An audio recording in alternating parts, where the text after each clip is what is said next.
Un enfant immature? Non.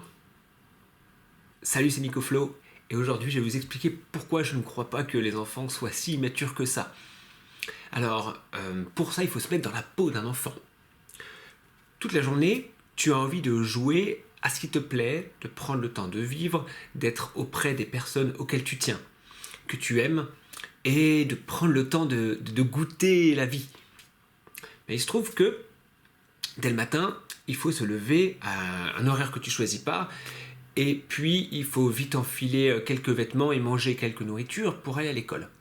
Toute la journée, tu es contraint à apprendre des choses que tu ne choisis pas forcément. Quand tu reviens, et ce de plus en plus tôt, tu as encore des choses à travailler pour l'école. Et quand tu as fini ça, tu as encore un nombre de contraintes assez incroyable. Il faut respecter des règles très strictes à la maison, de ne pas déranger, de ne pas sauter par-ci, de ne pas courir par-là, de ne pas toucher à ceci, de ne pas toucher à cela.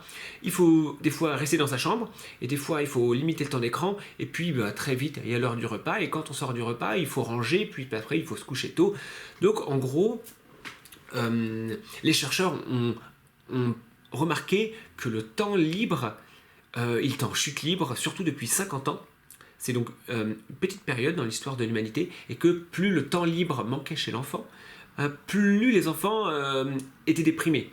Moins ils avaient cette sensation d'être en contrôle de leur vie. Et moi, je crois que les enfants sont heureux, épanouis, lumineux lorsqu'ils sont dans le flow.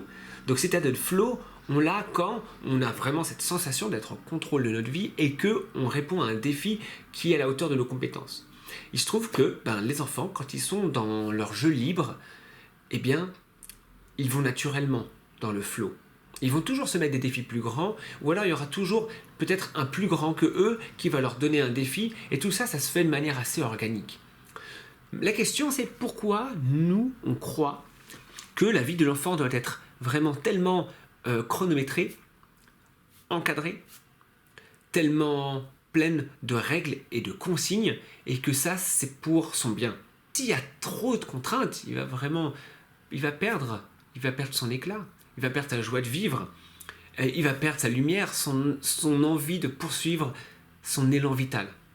Et ça, c'est vraiment ce qu'on recherche, non? Ciao.